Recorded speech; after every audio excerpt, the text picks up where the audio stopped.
Hujambo na nikukaribishe kwa mara nyingine tena mtazamaji wa The World News katika kipindi hiki cha ulimwengu wa siasa. Naitwa Adam Hussein.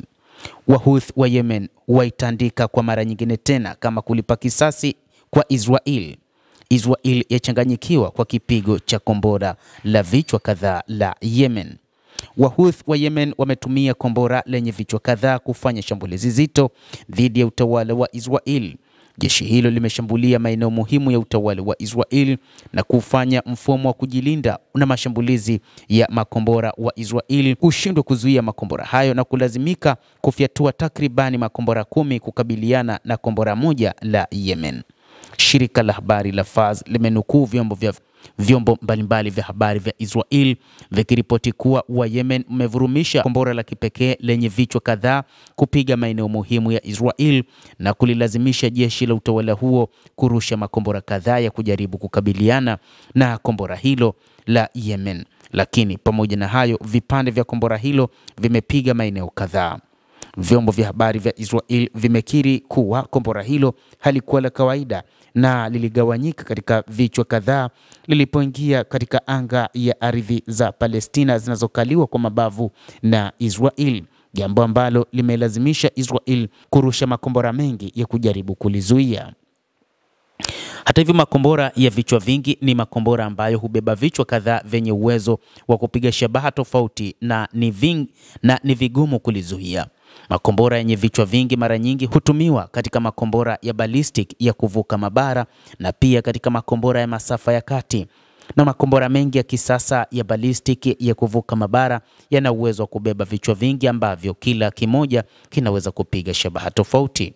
Licha ya jeshi la Israel kudai limetungua kombora hilo, lakini video zilionekana mitandaoni zimeonyesha moshi ukifuka karibu na uwanja wa ndege wa Ben Gurion huko Tel Aviv na mengine yakigonga maeneo ya kusini mwa mji wa Baitul Muqaddas unaokaliwa kwa mabavu na Israel. Hata hivyo, Israel siku ya jana ilifanya shambulizi katika maeneo mbalimbali huko Yemen. Moja kati ya maeneo yaliyoshambuliwa ya Yemen ni pamoja na maeneo ya bandari za Hudaida na katika maeneo ya Sanaa. Israel ilirusha makombora yake na kushambulia vibaya maeneo hayo, jambo ambalo liliukasirisha wapiganaji wa Kihouthi, huku wakidai kwamba lazima walipize kisasi kizito. Na wakati huu wameamua kulipiza kisasi hicho na wamefanya shambulizi la kombora zito lenye vichwa vingi ambalo lilikuwa ni gumu sana kulizuia kwa kutumia mifumo ya anga ya Israel. Licha ya kwamba IDF inadai imezuia kombora hilo, lakini kwa mujibu wa baadhi ya taarifa zilizotolewa na baadhi ya vyombo vya habari zinadai kwamba kombora hilo lilifanikiwa kwa namna moja ama nyingine, kwani kulikuwa na baadhi ya maeneo yalikuwa yakifuka moshi na moto mkubwa ulikuwa ukionekana karibia hasa na maeneo ya uwanja wa ndege wa Ben Gurion, miongoni mwa viwanja vikubwa vya kimataifa vinavyotegemewa na Israel ambavyo Wahouthi wa Yemen mara kadhaa wamekuwa wakivishambulia licha ya kushambulia maeneo mengine.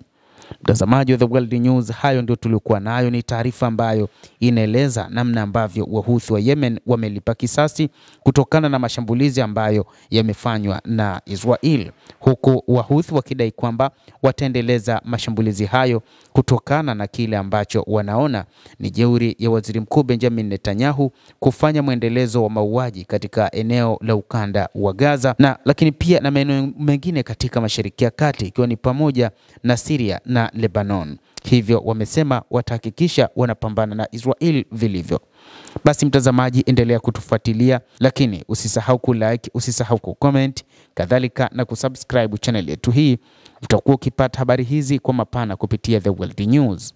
Mimi ni Adam Hussein, endelea kuwa nasi wakati wote, endelea kutufuatilia uweze kujua mengi ya ulimwengu ambayo yanajiri kila kukicha. Kupitia hapa The World News tutakujuza yote hayo.